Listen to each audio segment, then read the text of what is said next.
አሁን ወደ አቶ ሽሎሞ ሞላ የቀድሞ የክኔሴት አባልና ምክትል አፈጉባኤ ብሎም የፖለቲካ ዜናዎች ተንታኛችን 3 ሹመት ነው ያለው በእኛ በኩል እኛ አንድ ሹመት ሾመናል ህዝቡ ደግሞ 2 ሹመት ሾሞት ነበር ጤና ይስጥልኝ አቶ ሽሎሞ ጤና ይስጥልኝ አቶ ፋሲል እንደምን አለ ሰላም ነን እሺ በመጀመሪያው ክፍል 2 ክፍል ውይይት ነው እናደርገው አቶ ሽሎሞ በመጀመሪያው ክፍል የጦርነቱን ተጨባጭ ሁኔታ ማስመልከት እንነጋገራለን የእስራኤል መከላከያ ኃይል ካለፈው ሳምንት መጨረሻ ጀምሮ በተለያዩ አቅጣጫዎች ወደ አዛ ውስጥ እየገባ እርምጃዎችን እየወሰደ ነው ግን በአጠቃላይ ሁኔታ አዲሱ የጦር ኃይሎች ኤታማዦር ሹም ሌፍተናንት ጀነራል ኢያል ዛሚር በሰጡት ትዕዛዝ መሰረት ይህን ያህል የሚደረገው እንቅስቃሴ ይፋ አይደለም እስከምታውቀው ድረስ መናገር እስከምችለው ድረስ ወታደራዊ ዘመቻው ይፋ አለመሆኑና የኛ ወታደሮች በየሰከንዱ በየደቂቃው የሚያወስዱትን እርምጃ ይፋ አለማድረጉ ወታደራዊ ስትራቴጂ ነው ትክክል ነው ብዬ ነው የማምነው ምክንያቱም ብዙ ጊዜ ጠላት የማያውቀውን ነገር በቴሌቪዥንና በሬዲዮ ያናገሩ ልንመጣ ነው ልንደበድባችሁ ነው ተዘጋጁልን ማለት ነው ስለዚህ ወታደራዊ ዘመቻ ከሆነ ወታደራዊ ዘመቻ ነው በነገራችን ላይ ይሄ በማንኛውም ወታደራዊ ጦርነት ስልት ልምድ የታወቀ ነው አሁን አዲስ የተፈጠረ ነገር አይደለም ሌሎች ሀገሮችን በሚያደርጉት ወታደራዊ ዘመቻ ላይ ይሄ አካባቢ በጦር የተዘጋ ሰፈር ነው ተብሎ ነው ወታደራዊ ዘመቻ የሚደረግ ስለዚህ ይሄ መሆን ነበረበት በፊትም መሆን ነበረበት ምንም ችግር የለው ይሄ አንዱ ይህ ግን በርግጥ በዲሞክራሲ ሀገር ውስጥ በተለይ ልጆቻችን በተለይ አሁን አንተ ከመግቢያ እንደተናገርከው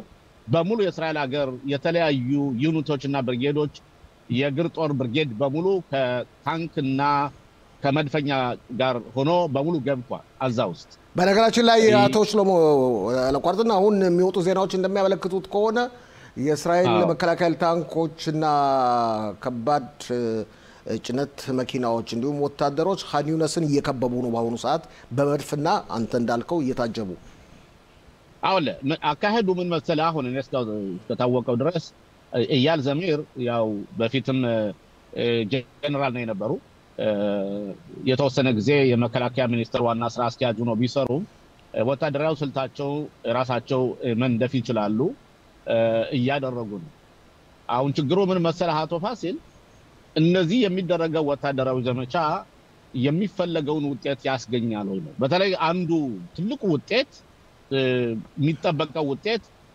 ወታደራዊ ጫናው የተጠለፉትን ሰዎች እንዲለቀቁ ሐማስ ይንበረከካል ወይ የሚለው ጥያቄ ነው ወይ ሐማስ በቃን ባካችሁ ብሎ ለምኖ ሊመጣ እስካሁን ድረስ ምልክት አይታይም ነው የሚባለው በጭራሽ ምልክት አይታይም አንድ ነገር ግን አሁንኛ ያየነው ነገር አለ በተለይ ዛሬ በአዛ ውስጥ ከፍተኛ ትልቅ ሰላማዊ ሰልፍ ነበር ትልቅ ሰላማዊ ሰልፍ ነበር ዛሬ እና አላየሁትም ኡሳማ ሐምዳን የሚባል አለ ኡሳማ ሐምዳን እሱ ውጭ አይደለ እንዴ ታዲያ ያለው ኡሳማ ሐምዳን ኡሳማ ሐምዳን ውጭ ሀገር ሆኖ የተናገረው ነገር በመቃወም ህዝባችን ጠንካራ መሆን አለበት እኛ እናሸንፋለን እያለ ይሄ ዛቻ የሚነዛውን እንትና አድርጎ አንተ ሆቴል ለሆቴል እየተንቀባረርክ ለሴቶችን እዚህ አንተ ራስህ እየተንደላቀቅ እኛን ታሰቃያናለህ እያሉ ሰዎች ፍዘው ወጥተዋል ይሄ ምናልባት ያዛህ ሐማስን ሊተፋው ይችላል ብዬ ተሽሎሞ እርግጠኛ መሆን አንችልም ይሄ ለምሳሌ አንዱ በርግጥ የወታደራዊ ሂደት ጭነት ሊሆን ይችላል የእስራኤል እየሰማው ነው አቶ ሽሎሞ አዎ እየሰማ ቆይ እዚህ ላይ ላቋርጥህና ኦኬ ካለ እዚህ ላይ ላቋርጥህና አሁን ትኩረት የምናደርገው ጦርነቱን በማስመልከት ነው ዘገይት ብለን ደግሞ ስለ ፖለቲካው እንነጋገራለን እዚህ ላይ አሁን ከእስራኤል መከላከያ የሚወጡ መግለጫዎች አሉ ራፊያህን እንደደመሰስ ነው እንዳጠፋ ነው ሁሉ ማለትም ህንጻዎች እንደተደመሰሱ ምሽጎች ሁሉ እንደተደመሰሱ ሁሉ ኻን ዩኒስም ላይ ተመሳሳይ ድርጊት እንፈጽማለን የሚል አመለካከት በእስራኤል መከላከያ አለ ይባላል አቶ ሽሎሞ አውለ አለው ቀጥል ይሰማን እኔ ሰማሃለሁ አቶ ፋሲል ይሰማኛል ያው ምን አለ መሰለ ወታደራዊ ስትራቴጂው ምን እንደሆነ ዓላማው እንዴት እንደሆነ እኛ ማወቅ አንችልም። አሁን እስካሁን ድረስ እያየነው ያለነው እንዴት ነው? በተለይ የሰሜን አዛ አካባቢ ሰዎች እኛ ወታደሮች በሚገቡበት ጊዜ የጦር መሳሪያቸውን ያው ከምድር በታች ካለው ዋሻቸው እየጣሉ የሐማስ ታጣቂዎች ከህዝቡ ጋር እየተቀላቀሉ ወደ ደቡብ እየሄዱ ነው ማለት ነው። ያ ማለት ምንድነው? የኛ ወታደሮች በሚወጡበት ጊዜ ያስቀመጡትን ወታደር ያው የጦር መሳሪያ አንስተው እንደገና ታጥቀው ይወጣሉ፣ ይወጉናል ማለት ነው። ስለዚህ አንድ ግን እርግጠኛ መሆን የምንችለው ምንድነው? ሐማስ እንደ ሐማስ ወታደራዊ ስልቱን አጥቷል። ማለትም እንደ በፊቱ አይደለም። እንደ መጀመሪያው መጥቶ በ7 ቀን 10ኛ ወር እንደጨፈጨፉን አይደለም። የወታደራዊ መዋቅሩ ፈርሷል።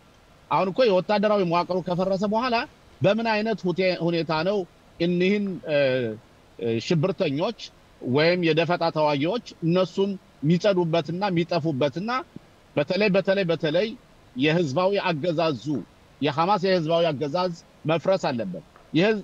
የሐማስ ህዝባዊ አገዛዝ እንዲፈርስ ከተፈለገ ከተማዎች ሁሉ መፍረስ አለባቸው። ምንም አማራጭ የለማ። ህዝቡ ራፊያህ እንደተደመሰሰው ኻን ዩኒስን መፍረስ አለበት። አዛ ከተማውን መፍረስ አለበት። ሁሉ ነገር መፍረስ አለበት። ከዛ በኋላ እንደገና እንደ አዲስ አዛ ተገንብታ ካልሆነ በቀር ምንም ፋይዳ ሊኖር ከዛ ህዝብ ጋር አሁን ባለው ሁኔታ መቀጠል አይቻልም። ችግሩ ምን መሰላቶ ፋሲል እንደዚህ ካልኩ በኋላ የኛ ወታደሮች በጥንቃቄ በመስራት ላይ ይገኛሉ። ጥንቃቄ ማለት እንዴት ነው? አንደኛ ህዝብ እንዳይጎዳ፣ ህፃን እንዳይጎዳ፣ ሴቶች እንዳይጎዱ፣ ሁለተኛ ደግሞ የኛ የተጠለፉት ሰዎች ካሉበት ቦታ እንዳይጎዱ። ይሄ እርግጠኛ መሆን አይቻልም። በጣም ከባድና ለአሰራር የሚያስቸግር አሰራር ነው። ለዚህ ነው ኢታማጆር ሹሙ ዘሚር የሰጡት መመሪያ እንዴት ነው? አንደኛ የኛ ወታደሮች ወታደራዊ ዘመቻቸውን ቀስ ብለው ነው መሄድ ያለባቸው፣ መቸኮል የለባቸው። በሚሄዱበት ጊዜ በደንብ እያደረጉ ግን እያጸዱ የተመሬት በታች የተቆፈረውን ቦታ እያዩ የተደበቀውን የጦር መሳሪያ ሁሉ በየፎቁ እያገኙ መራመድና መሄድ ያለባቸው የሚለውን ወታደራዊ ስልት ነድፈውታል ኢታማጆር ሹሙ። ይህንም ለማድረግ በተለይ የአየር ኃይል ከፍተኛ ጥቃት ያደርጋል፣ መድፈኞች ከፍተኛ ጥቃት ያደርጋሉ፣ ያጸዱታል። ከዚያ የተደበቁ ወንበዴዎች እንዳይኖሩ እነሱ ከተረጋገጠ በኋላ እግረኛው ይገባል ማለት ነው። ምክንያቱም አንድን ቦታ በእግረኛ ገብቶ በቁጥጥር ካላደረገው ማሸነፍ አይቻልም ጦርነቱን ማለት ነው። ግልጽ ነው። ጊዜ ካለን ወደ አዛ እንመለሳለን። እስቲ ወደ ወተት ዝንቦች ብለህ ስም እንዳወጣህላቸው በሁሉ ዘንድ ተቀባይነት ያለው ስም ሆኗል የወተት ዝንቦች። ወደ እስራኤል ሚሳኤሎችን መተኮሳቸውን አላቆሙም። እስራኤልም ደጋግማ ድብደባ ፈጽማለች። መጨረሻው ምን ሊሆን ነው? የነሱ ሁለት አይነት መንገድ ነው። በሁለት አይነት መንገድ ነው አሸናፊነትን ልናገኝ የምንችለው። ካለው ከቦታ መራቅ የተነሳ እነሱ የሚተኩሱት ከሁለት አንድ ቀን በቀን አንድ ሚሳኤል ይተኩሳሉ። ያው የኛ የመከላከያ ያከሽፈዋን። ይሄ የሚቀጥል ነገር ነው። ግን እስራኤል ሲስተማቲክ በሆነ መንገድ ሁቲሞችን ማሸነፍ አይቀርም። ልንገርህ፣ በእመነኝ ታሸንፋቸዋለች።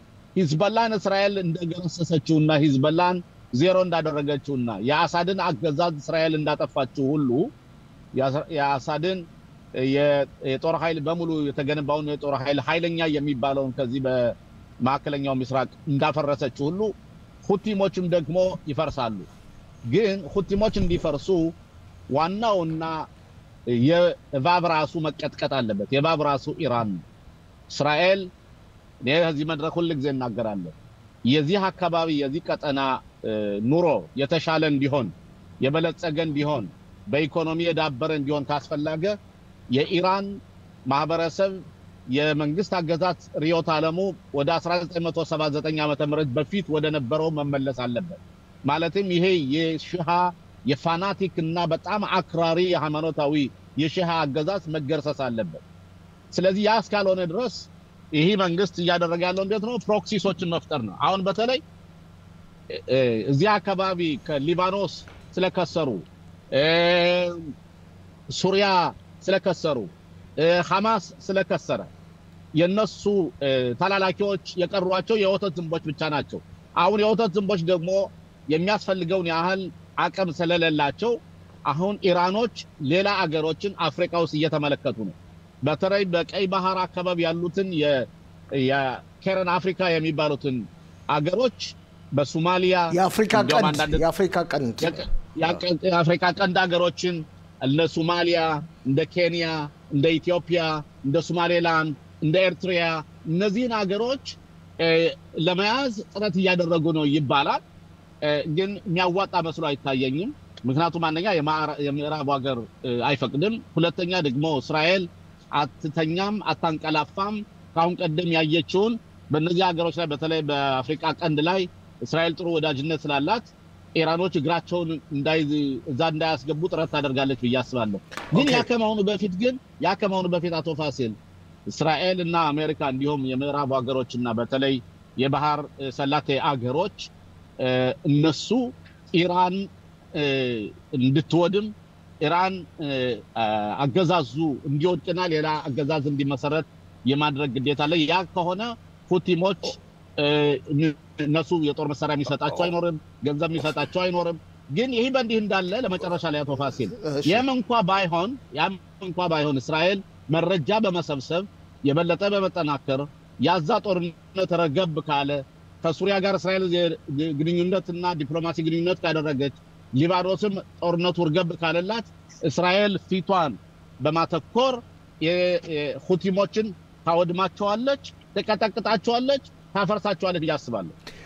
እዚህ ላይ አቶ ሽሎሞ እንደው ባጭሩ እንድትመልስልኝና ጊዜ ካለ ሌላ ጥያቄ ወደ ሁለተኛው ክፍል ውይይታችን ከማለፋችን በፊት ባለፈው ሳምንት መጨረሻ ጣሊያን ዋና ከተማ ሮም ውስጥ አሜሪካና ኢራን ውይይት አድርገው ነበር። ምንም ብዙ ነገር የተሰጠ መግለጫ የለም፣ ግን እንደሚባለው ውይይቱ ጥሩ አልነበረም ነው የሚባለው።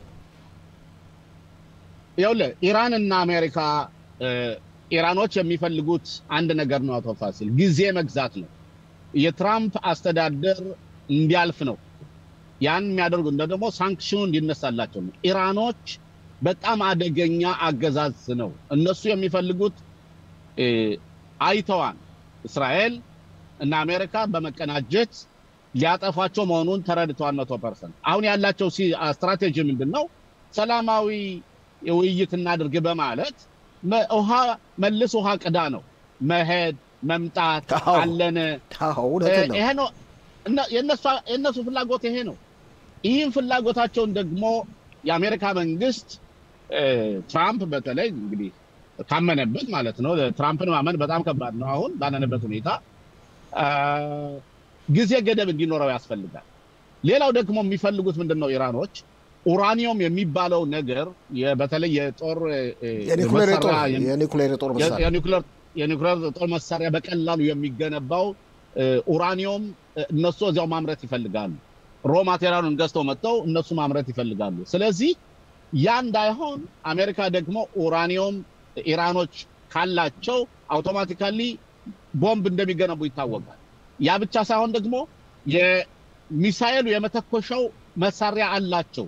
ያንም ሞክረውት ከኛ እንደምታስታውሰው ከግማሽ ዓመት በፊት ወደ 500 400 ሁሉ ሞክረዋል። የተምዘግዛጊ መሳሪያዎች ያ መተኮሻ አላቸው እና ለእስራኤል እና ለዚህ አካባቢ ለቀጠናው አደገኛ መሆኑ ይታወቃል። እና ኢራኖች አሁን እንዳልኩ ውሃ ቅዳ ውሃ መልስ ነው የሚፈልጉት። አድፍጠው እንደ አይጥ የትራምፕን አገዛዝ ማሳለፍ ነው የሚፈልጉት። እዚህ ላይ እስራኤል አቋም መውሰድ አለባት እያገምታለሁ። የእስራኤል አቋም ምንድነው? ከትራምፕ ጋር ስምምነት ሆነም አልተም ከኢራን ከአሜሪካ ጋርም እንኳን ስምምነት ቢያደርጉና ኡራኒየም የማምረት መብት ቢሰጣቸው እስራኤል የራሷን አክሽን መውሰድ አለባት። ያ ማለት እንዴት ነው? ልክ እስራኤል የሱሪያውን ኒውክሌር ቦምብ እንዳወደመችው ሁሉ ልክ እስራኤል የኢራክን የኒውክሌር ቦምብ እንዳወደመችው ሁሉ ልክ እስራኤል ባለፈው ህዳ ኢራን ውስጥ ገብታ የኢራንን የአየር መከላከያ አውድማ እንደመጣችው ሁሉ ልክ እስራኤል ሊባኖስ ገብታ እነ ሂዝቦላን እነ ኢስማኤል ሐኒየን እነሱን ካሉበት ቦታ እንደጠፈች ሁሉ እስራኤል ራሷን በራሷ ላይ በመተማመን የኢራንን አገዛዝ ማፍረስ አለባት። በዚህን ያምናለው በነገራችን ላይ ችሎታውም አለን ማይሆንበት ምንም ምክንያትም የለም።